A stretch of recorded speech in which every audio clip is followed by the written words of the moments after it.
Ladies and gentlemen, welcome to the next lesson in the Su-25T Cadet Series. This time we're going to take a look at the employment of unguided rockets. It does not matter which type of unguided rocket it is, the employment is the same. Just remember that with the S8, as I have here, and the S5, you can just spray and pray. You can launch 15-20 rockets at a time.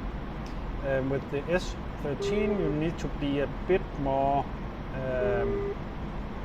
conservative with your rocket, and with the S24 and S25 it is one rocket per click or per trigger pull. That means that you must be very careful with a very good aim. The rocket I have mounted today is the S8 CUM. That is the heat fragmentation. They are effective against soft-gun vehicles, infantry, buildings, normal brick buildings, not bunkers, and they also is usable against armored personnel carriers, lightly armored vehicles. But because Eagle Dynamics still haven't modeled blast and fragmentation, you need literally a direct hit for it to be able to do damage to any APCs or any vehicle for that matter. Do not use them against main battle tanks because they are pretty useless against those. So don't even waste your time or rockets on them. I'm here in the Su-25T and my target area is ahead 18 kilometers. As you can hear, there is a radar sight up ahead. I want to find either the radar or the AAA, if any. To do that, we luckily have plenty of sensors in the 25T. Go to air-to-ground mode, turn on the EO, electro-optical or squal, slow down to the target area. I'm gonna make target designator box as small as possible. I have a radar there. I can see it is a box with something on top of it that is spinning around. That is the radar. Over here I have a vehicle that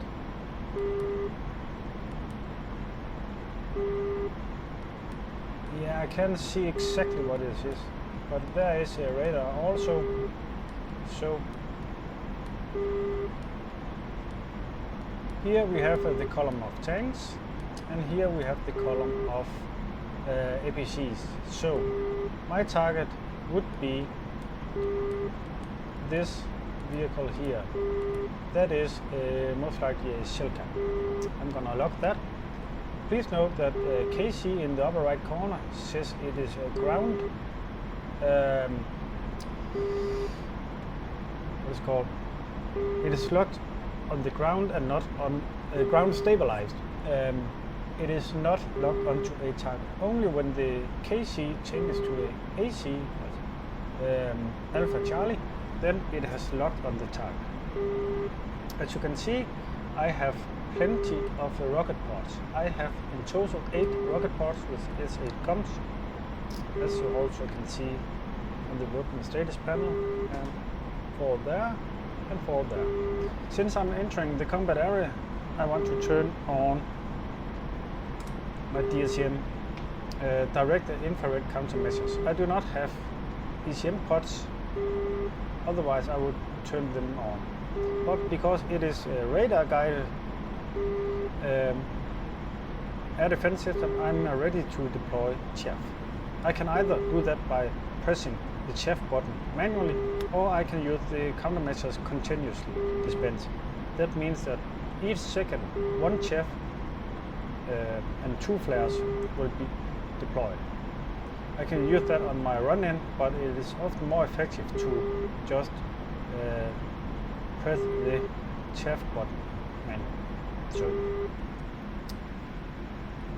I would like to have a bit of altitude, have a bit of advantage. And as you can see on the maximum range scale, I need to be within roughly 3 kilometers. I'm constantly trying to adjust my target designator so it's on the ledge Silka, and when I'm within range I will turn on the laser to get an exact guidance for my weapons, and I will fire when in range. As you can see here, my thought process is that I'm gonna dive in for the attack and then break right. Why right and not left? Because if I break right now, I have plenty of forest, terrain, even a small town and a bigger city here to cover me. If I break left after the attack, there's only open water. And I have absolutely no cover out there. So I will dive in, break to the right.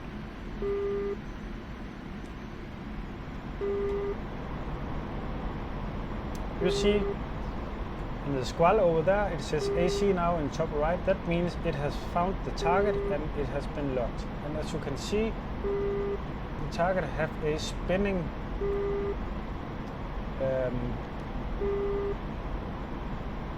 thing on top of it.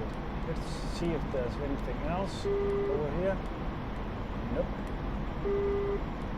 So we just want to lock that.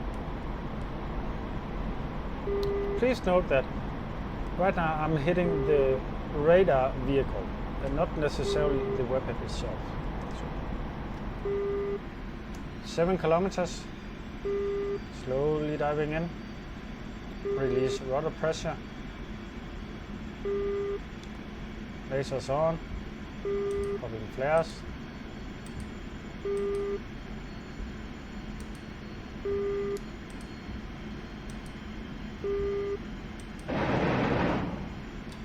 Brake right, continuous counter release measures. I'm using continuous now because it means I can focus on my flying. Pull up. Pull up. And I can turn off continuous flares. And I saw not the cable, but I saw the pylons. So I knew that I had to be at least 75 meters above ground. Let's see if we got any. I do not think so. But let's go for the convoy with the APCs. And now we are in the dead spot of the radar warning receivers. Now it's back.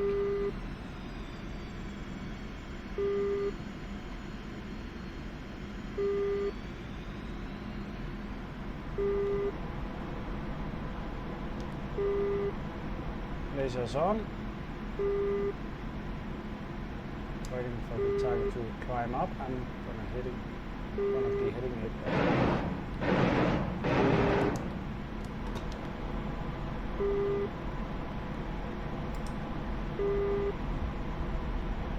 Pretty good coverage.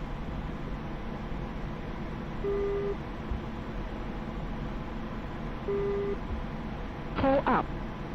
Pull up.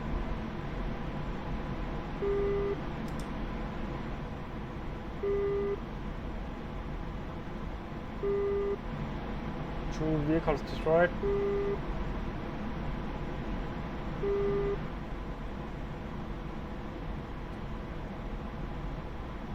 That looks okay. Let's take a look at those APCs. Or there were a group of infantry. Let's find them on the squall and give them a pounding.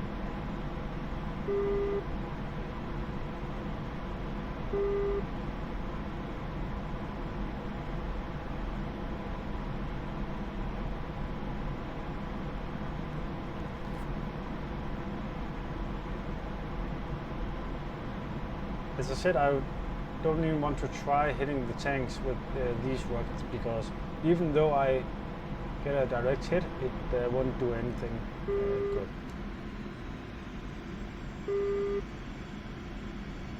The technique I use here is over there, or as you saw, roll in and fly the squal paper in the general area, then press lock to stabilize it, and then I can zoom or move around to find the actual target.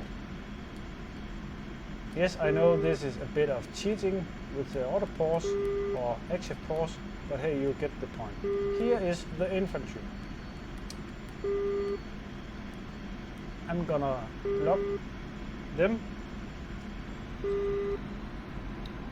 and fly my aiming paper.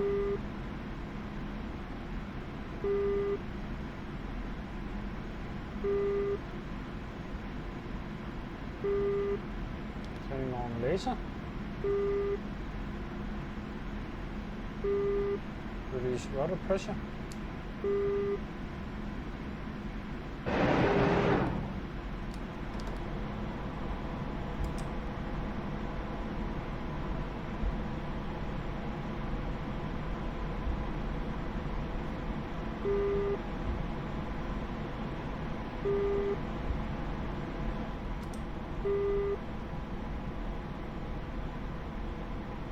I assume that most of the infantry is now dead.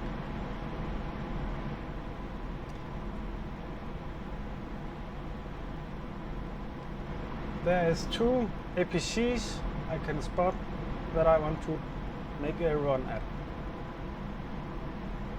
Let's move in, throttle all the way back. I'm not going to use the squall this time. Lasers on, wings level, aiming between them. Lasers off. Yeah, pretty good coverage.